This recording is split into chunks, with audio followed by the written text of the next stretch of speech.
Bismillahirrahmanirrahim. Assalamualaikum warahmatullahi wabarakatuh. Di sini saya akan bercerita tentang ulama yang masuk surga karena ilmu nahu. Dikutip dalam kitab Hawashi Asyarwani. Cerita ini datang dari seorang tokoh yang dikenal dengan Imam Sibawayh. Siapa yang tidak kenal dengan Imam Sibawayh? Nama aslinya adalah Amr ibnu Abbas. Beliau lahir di Persia dan besar di Basra, Irak. Beliau tersohor sebagai tokoh ulama yang menguasai berbagai disiplin ilmu, terutama ilmu tata bahasa Arab atau yang dikenal dengan ilmu nahu. Beliau lebih sering dipanggil Sibawayh, yang dalam bahasa Persia bermakna buah apel yang wangi, karena aroma tubuhnya yang mengeluarkan bau segar seperti buah apel. Ada yang mengatakan waktu kecil kedua pipinya tembem layaknya buah apel. Salah satu keyakinan yang masyhur di telinga orang Islam, sebagaimana teks-teks yang termuat dalam hadis Nabi, bahwa setiap orang yang meninggal ketika para pentakziah sudah berjalan 7 langkah, maka malaikat datang dan menanyakan pertanyaan alam kubur. Padahal tidak semua orang akan ditanya tentang pertanyaan alam kubur, seperti Imam Sibawayh. Beliau ketika wafat malah ditanya oleh malaikat, "Man Rabbuka?" Siapa Tuhanmu?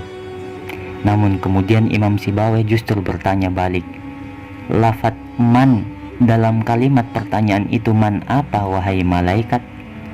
Apakah man mausul atau man istifham atau man apa malaikat? Sehingga kemudian malaikat bingung dan tidak jadi bertanya setelah izin kepada Allah. Beberapa hari setelah beliau meninggal, beliau dimakamkan di Shiraz, Iran.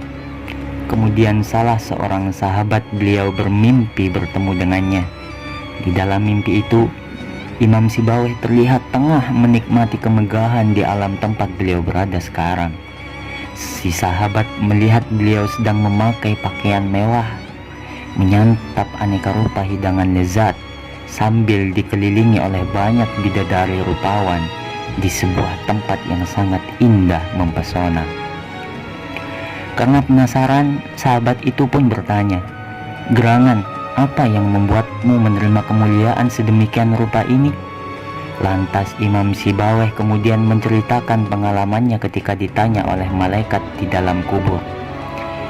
Setelah malaikat Munkar Nakir menanyakan pertanyaan-pertanyaan kubur yang seluruhnya dapat kujawab dengan baik, kemudian kedua malaikat itu bertanya kepadaku, "Tahukah kamu perbuatan apa yang membuatmu bisa menjawab semua pertanyaan kami tadi dengan baik?"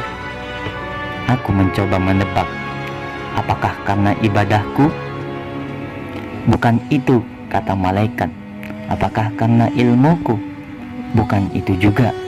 Apakah karena karangan-karanganku? Bukan, kata malaikat. Semua jawaban yang aku sampaikan tidak satu pun yang benar di mata malaikat. Hingga akhirnya aku menyerah karena tidak bisa lagi menerka dan memang sudah tidak tahu lagi jawaban yang sebenarnya. Kemudian malaikat penjaga kubur itu berkata kepadaku, "Allah Subhanahu wa ta'ala menyelamatkanmu sehingga kamu dapat menjawab semua pertanyaan kubur dengan baik, karena pendapatmu yang menyatakan bahwa yang paling makrifat dari semua isi makrifat adalah lafal jalalah, yakni lafal Allah." Memang benar, Imam Sibawayh berkeyakinan bahwa dari semua jenis isim ma'rifat, lafal Allah adalah isim ma'rifat yang paling ma'rifat. Wallahu a'lam bishawab.